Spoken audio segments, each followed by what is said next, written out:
Matukio Mtambuko. Lakini kwa sasa mtazamaji, kwanza nafahamika kama Mariam Mwacharo na rasmi na kukaribisha upate kuzungumza nasi katika kurasa zetu za mitandao ya kijamii. Pale Facebook, Instagram na Twitter ni @TV47 Kenya. Ukipenda unaweza pia vile kuungana nasi katika tovuti yetu www.tv47.co.ke. Ningependa kujua ni yapi ulionayo kwa leo. Kwa sasa tupate methali ya siku.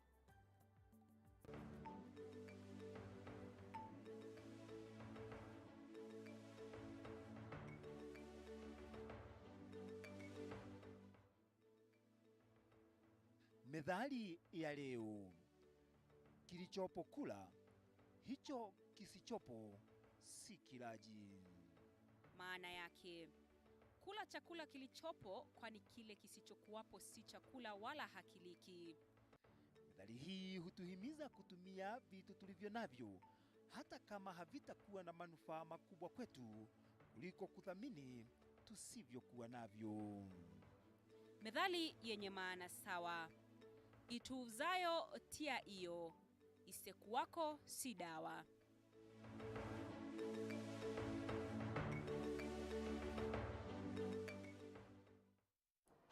Na mtazamaji, kumbuka kwamba tutakuwa tunaungana na wanahabari wetu kutoka kaunti tofauti kuweza kutuangazia baadhi ya taarifa ambazo zinaendelea kuchipua kwa sasa. Ila tunaanza na taarifa yetu ya kwanza kwamba mahakama ya Kakamega imemruhusu Seneta Cleophas Malala anayewania ugavana kaunti hiyo kuwasilisha stakabadhi mbele ya Tume Huru ya Uchaguzi na Mipaka nchini IEBC baada ya kesi kuwasilishwa mahakamani siku chache zilizopita kushuku uhalali wa cheti chake cha masomo.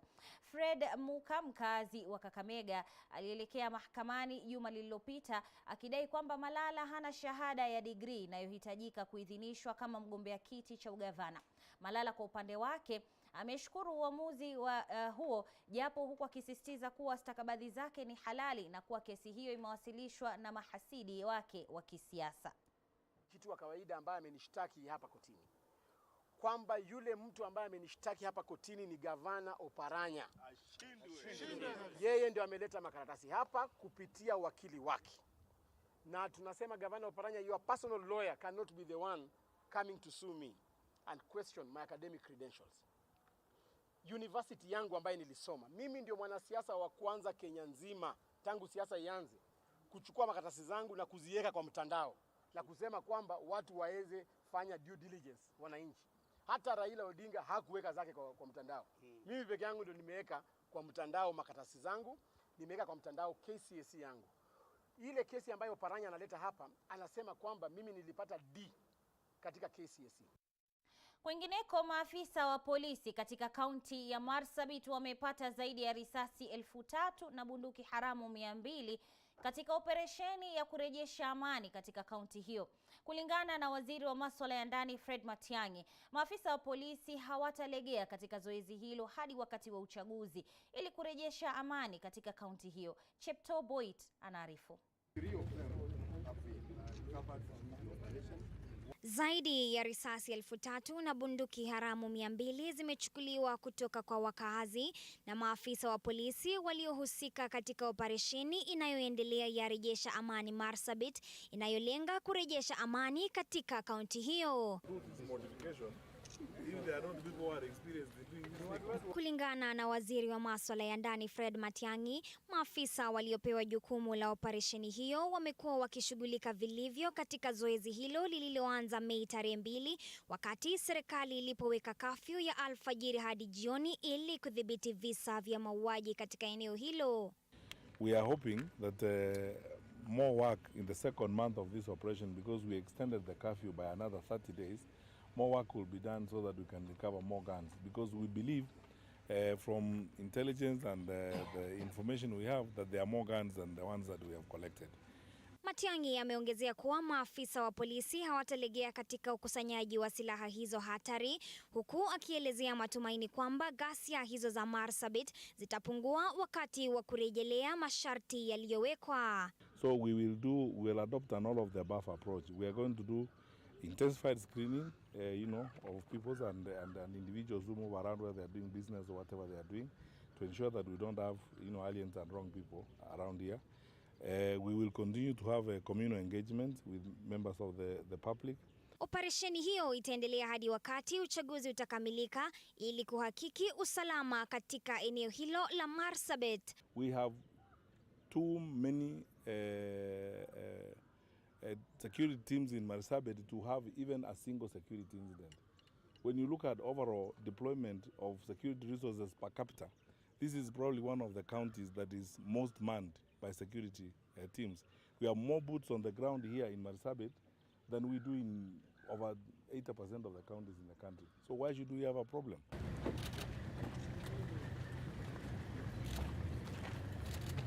Chepto Boit, runinga ya TV47.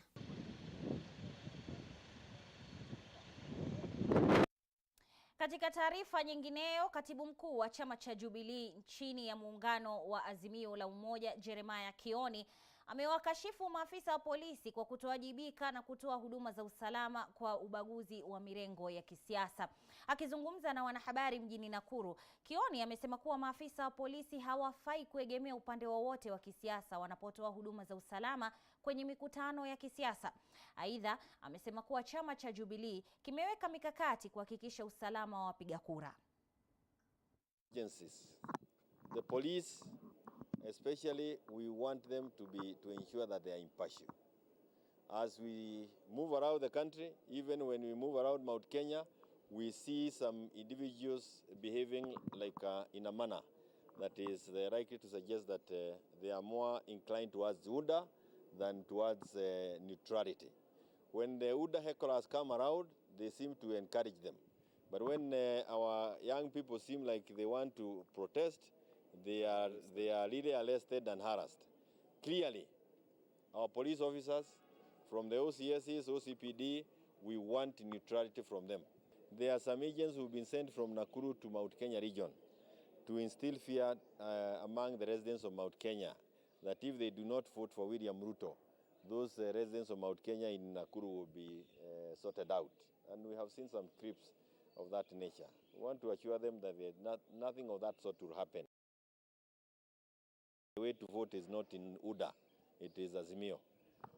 Kuna watu ambao walishikwa wakiwa na mishare, na tunawapongeza the security team ya Njoro. Tunataka tujue hao watu walikuwa wametoka wapi na ni nani alikuwa amewalipa na walikuwa na kusudi gani kuleta silaha Njoro.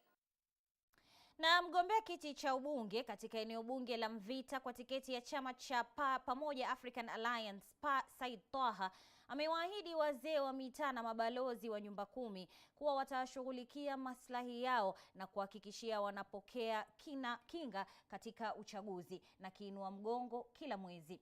Akiwahutubia zaidi ya wazee wa mitaa na mabalozi wa nyumba 10 takriban 450 kutoka eneo la Chuda, kaunti ya Mombasa, Taha amesema kwamba wazee hao wana mahitaji ya kimsingi sawia na wanadamu wengine na wanastahili kuangaziwa na serikali.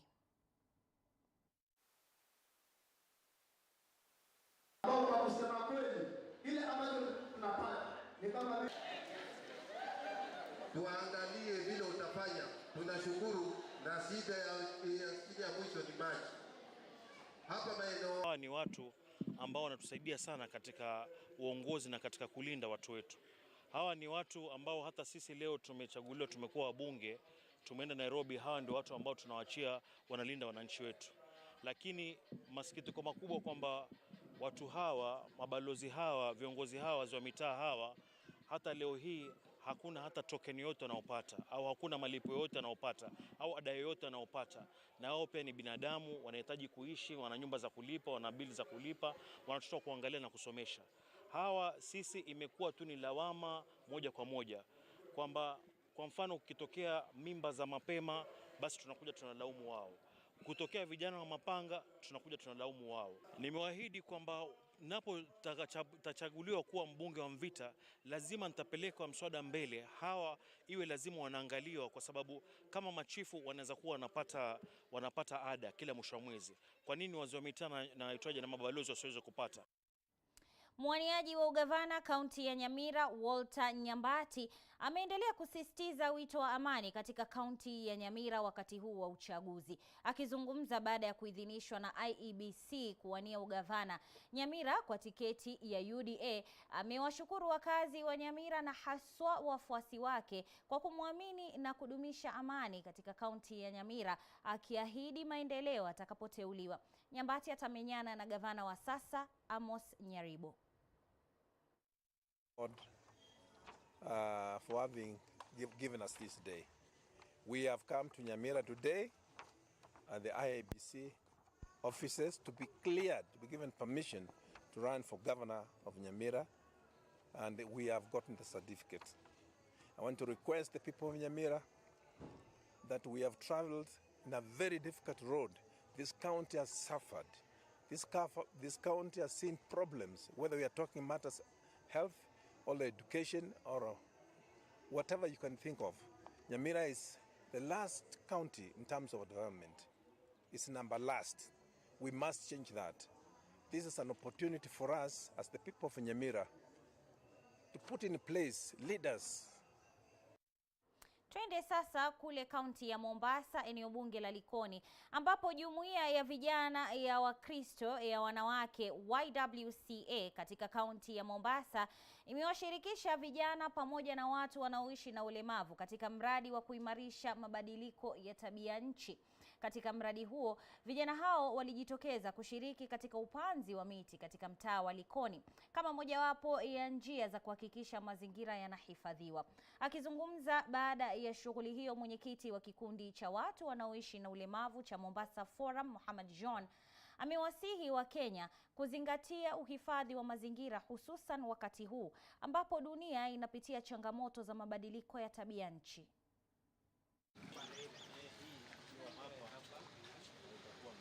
Today we have planted 2 species of trees. That is a scientific name for one is Casuarina equisetifolia. Ile kwa Kiswahili inaitwa mvinje. Ile ingine inaitwa arborea ama white oak. Hii miti ukiangalia katika mazingira ya Mombasa ama pwani kwa jumla, it has been one of the best species due to its resistance and persistence in climate change, because coast has been one of the most affected areas in climate change, and especially Mombasa. My people around the country, around Mombasa in particular, and our beloved country Kenya in general, that we should be part and parcel of working towards making the environment better for all of us to live in. This initiative particularly is involving people living with disability, the youth, women and girls, so that they can make a change. They can act as a change agent in the society that we are in today. Mtazamaji wangu, shughuli zimetatizika mjini Kitale kwa zaidi ya saa 4 kufuatia maandamano ya wanafunzi wa chuo cha kitaifa cha kiufundi cha Kitale kulalamikia kifo cha mwenzao aliyegongwa na mhudumu wa bodaboda na kutoweka. Mwanahabari wetu Boniface Baraza anatuarifu. Ni mamia ya wanafunzi wa chuo cha kitaifa cha kiufundi cha Kitale waliojawa na ghadhabu wakiandamana mjini Kitale kufuatia kifo cha mwenzao anayedaiwa kugongwa na mhudumu wa bodaboda. Tumechoka na watu wa boda. Kijana yetu alikuwa mzima jana. Kufika jioni wakamuua. Nataka kuambia komanda ofisa.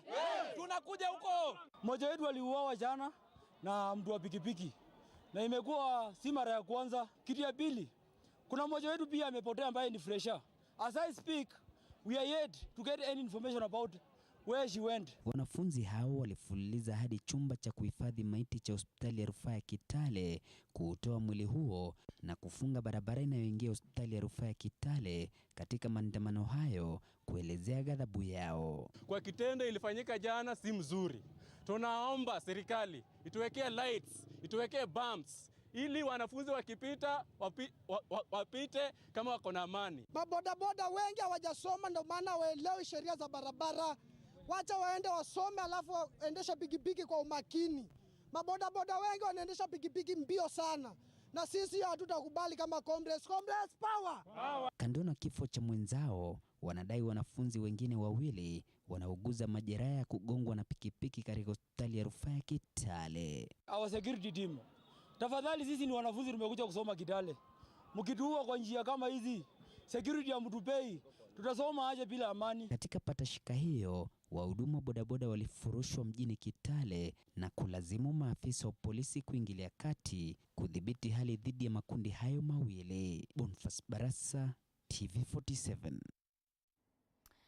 Mtazamaji, wa waniaji 6 wa kiti cha ugavana wa kaunti ya Kwale wameidhinishwa na Tume Huru ya Uchaguzi na Mipaka nchini IEBC kuwania ugavana wa kaunti hiyo katika uchaguzi wa Agosti 9. Gavana ama naibu gavana wa Kwale Fatuma Achani wa chama cha UDA, Profesa Hamadi Boga wa ODM na Chirau Ali Mwakwere wa Wiper ni miongoni mwa wagombea walioidhinishwa na Tume ya Uchaguzi na Mipaka IEBC. Wengineo ni yule wa KANU Gereza Dena wa chama cha KANU na mwenzake wa chama cha PAM Handisi Lungazi Chai.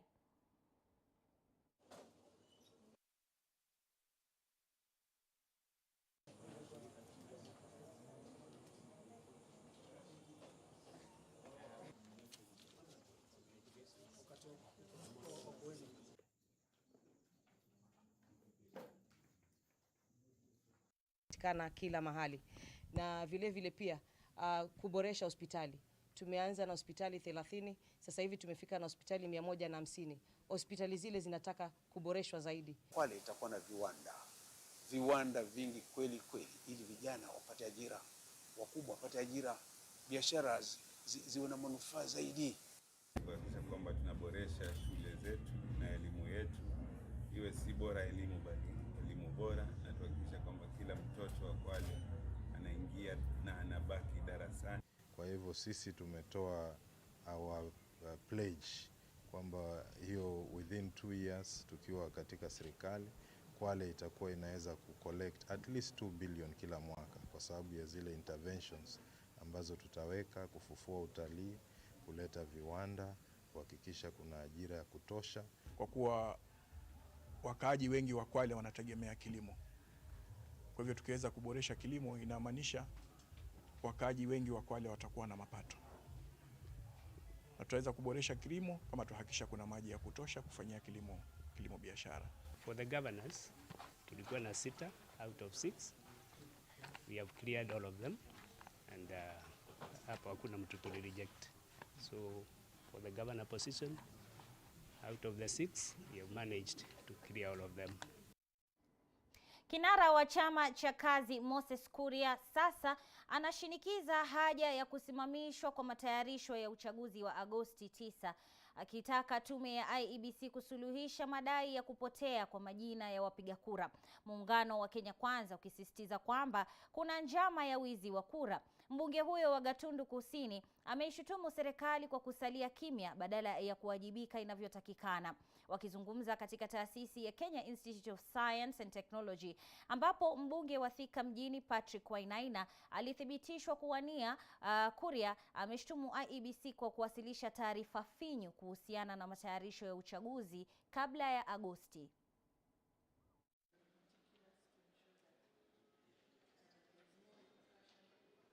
We have not received an acknowledgement or a response from the commission. So I want to ask Mr. Chebukati, please, let's make, like you used to have Machozi Monday, Tear Gas Monday. So instead of waiting for us to go and have Machozi Monday, let's have an engagement every week so that we can collect all the issues and then we can respond to them. Right now they are playing hide and seek. They are hiding from us. They are not availing themselves when we need them to avail themselves to answer issues. The media is part of this conspiracy. They are not, Kenyans are complaining, even in your own media, about all these anomalies. And nobody is taking Chebukati to task about these issues. So I think it's a grave issue. And you remember what Krieger said, that if we don't fix these issues, 207 will be a picnic. And I think that is now here with us. Now we've been cleared, and I can say that Kiambu, watch this space. Here we come, and we are going to do campaign like no other. But apart from the campaign, we say that we want to change Kiambu. We want to make Kiambu the manufacturing hub, the place where people have got jobs, the place where people can do 24-hour economy, where you've got proper agriculture, proper industry, where we can be able to do agro-processing industry. Na mwenyekiti wa Tume ya Utumishi wa Umma Balozi Anthony Mushiri amedokeza kuwa kuna mpango na mapendekezo ya kuifanya sekta ya masuala ya baharini na uchumi samawati kuwa wizara ya pekee. Hii ni kutokana na sekta hiyo kuchangia pakubwa katika uchumi wa nchi, ikiwemo 10% kwa pato la taifa, kando na kutoa ajira kwa watu 138. Na katibu wa masuala ya ubaharia nchini Balozi Nancy Karigidhu, wakati wa warsha ya hamasisho ya Tume ya Utumishi wa Umma kuhusiana na uchumi samawati na masuala ya baharini mjini Mombasa. Mushiri amesema kuwa kuna mpango zaidi wa kuimarisha bandari ya Mombasa kuwa kitovu cha uchumi samawati. Chairman, 400 billion in terms of revenue. Which other ministry is capable of bringing such kinds of amount of money? When you look at the employment that can be created, the wealth that can be created, because it's only when you create wealth that you can create employment, then basically the blue economy, shipping and maritime, should no longer be a state department. It should be a fully fledged ministry. We already approved their organizational structure last year in May, and we've been continuing this engagement.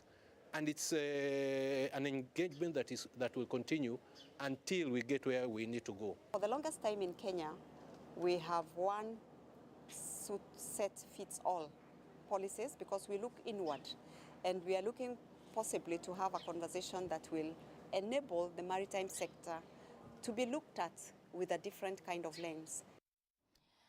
Naam, tuelekee kule kwa gavana wa kaunti ya Lamu Fahim Twaha, ambaye ameomba tume ya uchaguzi na mipaka nchini IEBC kuhakikisha uchaguzi wa Agosti utakuwa wa sawa na wa haki.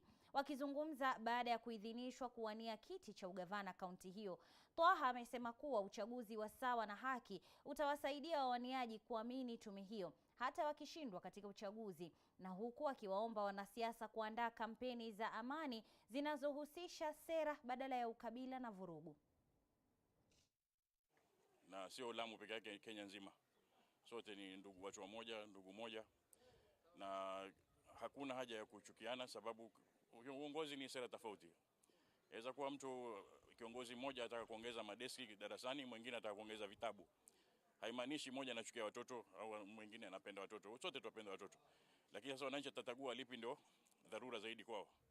Tununue madeski ama tununue vitabu. Ile sera, tuuze sera. Tusiuze ukabila na dini na kuingiza chuki na kugawanya wananchi kwa misingi ambayo hayana maana.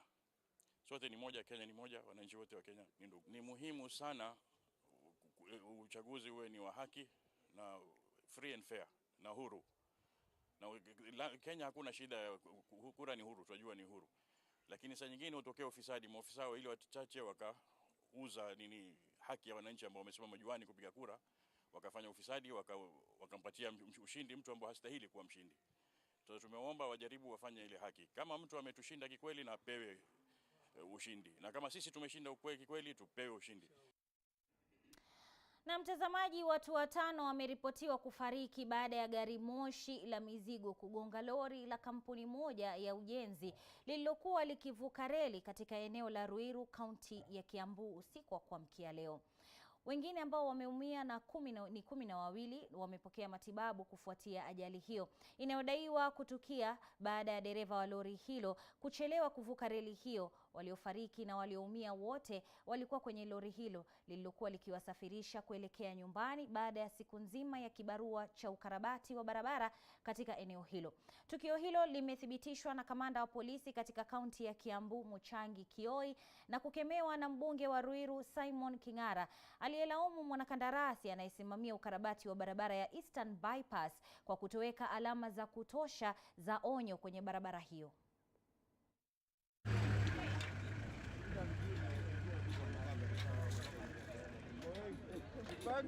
Wale watu wa gari tunawashautia wasimame juu treni inapita. So mtu hawakusikia. Akapitisha miguu akapitisha miguu 2 za gari Alafu sasa za nyuma gari kakosa kuguruma. Sasa ndio tukaanza kuambia watu waruke. Wakaruka, wakaketi pale chini. Lakini nimeona tu picha mbaya yenye sitaitaka kuona kwa maisha yangu. To us, it seems the driver underestimated the speed of the oncoming train, which was coming from Thika direction, heading towards Nairobi. So, at that juncture, the lorry collided with the train, and some of the passengers who were inside that lorry, they trying to jump. So, in that process, they were crushed by the train. Hili si jambo la kwanza kutendeka hapa. Katika eneo hili nimesimama hivi majuzi pale nyumba iliporomoka na tukapoteza maisha vile hata hawa watu hawajazikwa, na sasa hii janga hili limetokea. Lakini kwa upande wangu ningeuliza wanakandarasi wale wanafanya kazi eneo hili, hasa hapa wanatengeneza daraja, wazingatie ile mikakati ya usalama, kwa sababu ukiangalia hapa hakuna kizuizi au kitu chochote kinachoonyesha dereva wa magari haya anapita hapa na mizigo kuwa gari moshi linakuja. Na katika mkasa mwingine, mtazamaji, moto mkubwa katika eneo la Machakos Grogon umeteketeza mali ya mamilioni ya pesa na kuacha wafanyabiashara bila kazi. Inaaminika kuwa moto huo ulianza dakika chache baada ya saa 2 usiku, ambapo sehemu ya jua kali iliteketezwa na moto huo ukiendelea kusambaa katika sehemu nyinginezo. Moto huo ulichukua zaidi ya masaa 2 kabla ya wadhibiti moto kuweza kushughulikia. Tukio hilo limedaiwa kuathiri ajira na kuharibu mali na kuweza kuathiri biashara katika eneo hilo. Chanzo cha moto huo bado hakijajulikana, lakini wafanyabiashara wameweza kueleza kwamba wanadai uliweza kusababishwa na hitilafu ya nguvu za umeme. Wenyeji wamekashifu serikali ya kaunti na huduma ya dharura ya wazima moto kwa kutochukua hatua haraka ili kunusuru mali yao. Chenye kimenishangaza zaidi ni nikipiga hotline ya mazima moto iko busy mpaka tunaanza kutafuta wafanyikazi. Zima moto imekuja 20 minutes maji imeisha. Tunashangaa hii kaunti ya Machakos ni wananchi tunajifanyia kazi ama ni wenye tulichagua tufanyie kazi? Kutoka nikakuja saidi ya Ngiloko nikapata ndio kunachomeka. Hapo kuna watu wanatengeneza vitanda, meza na vimechomeka zote. Kuna watu wameumia, wamekimbizwa hospitali juu wameshtuka wakazirai. Watu wale wako hapa Machakos, wako Grogon, wengi biashara zao zimeumia. Si ni kweli? Na even the government cannot compensate them. Kwa sababu right now hata moto saa hii inaendelea na hiyo county government ya Machakos haijafika. Wanakuja saa zingine na the tanga ikiwa haina maji wanasema wanarudia maji.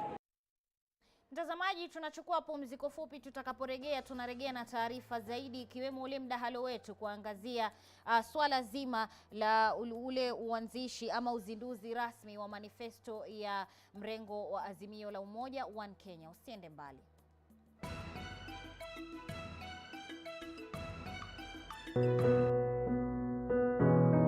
Despite being visually impaired, he is a jack of all trades. It is our quest to find answers on how to take care of children with special needs and those with disability. You do not need to see musical notes to understand music, but rather to have your soul feel the vibe.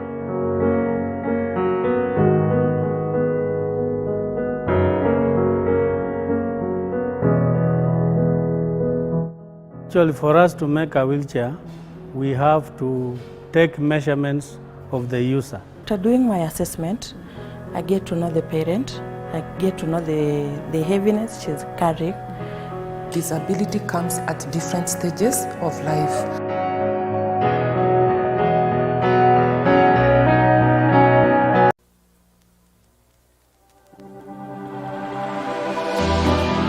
How well do you know what's happening around you?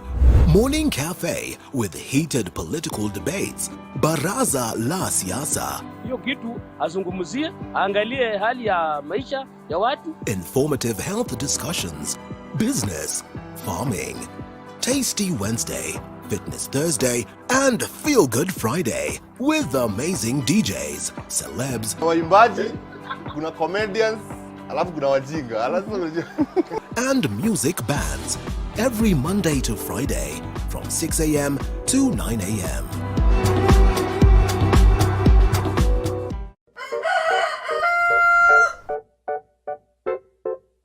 The next set of millionaires are farmers, as we know agriculture has been and still is the backbone of our economy.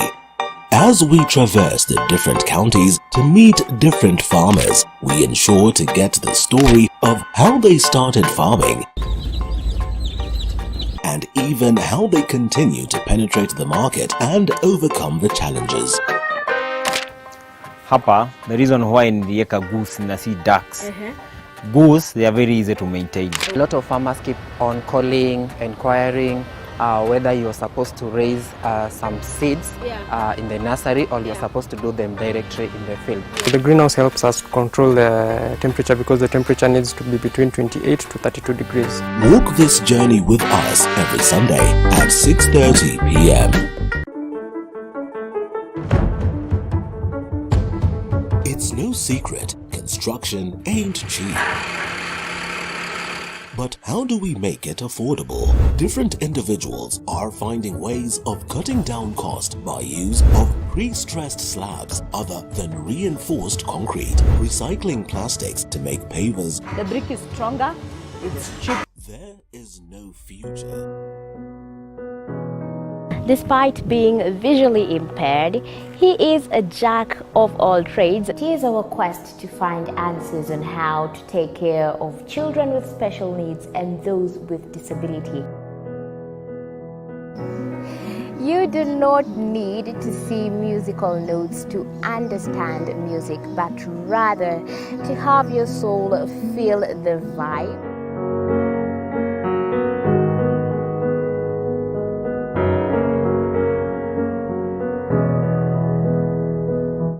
Actually, for us to make a wheelchair, we have to take measurements of the user. After doing my assessment, I get to know the parent, I get to know the 47 country. Despite being visually impaired, he is a jack of all trades. It is our quest to find answers on how to take care of children with special needs and those with disability. You do not need to see musical notes to understand music, but rather to have your soul feel the vibe.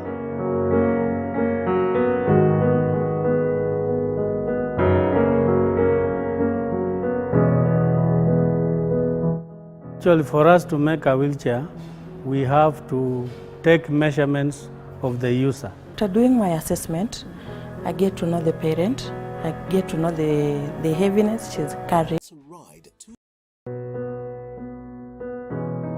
Despite being visually impaired, he is a jack of all trades. It is our quest to find answers on how to take care of children with special needs and those with disability. You do not need to see musical notes to understand music, but rather to have your soul feel the vibe.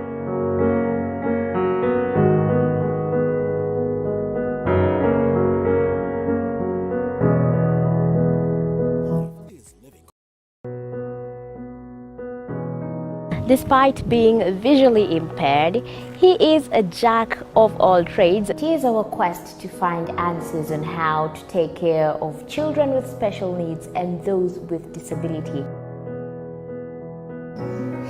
You do not need to see musical notes to understand music, but rather to have your soul feel the vibe.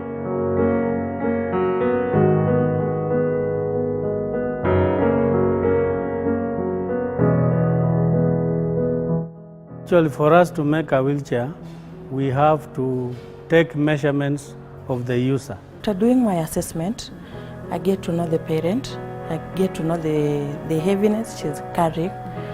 Disability comes at different stages of life.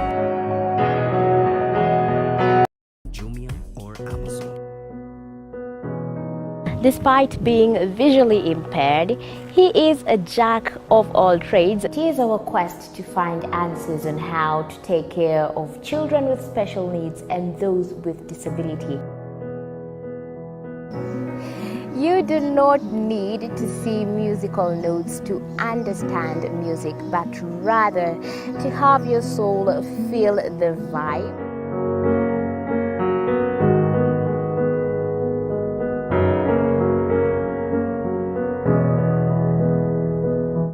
Actually, for us to make a wheelchair, we have to take measurements of the user. After doing my assessment, I get to know the parent, I get to know the heaviness she's carrying.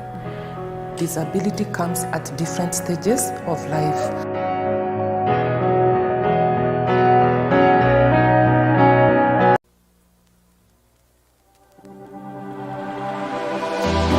Katika kundi ba, timu ya chuo kikuu cha Zambia ikilazimika kutoka nyuma na kukamata matumaini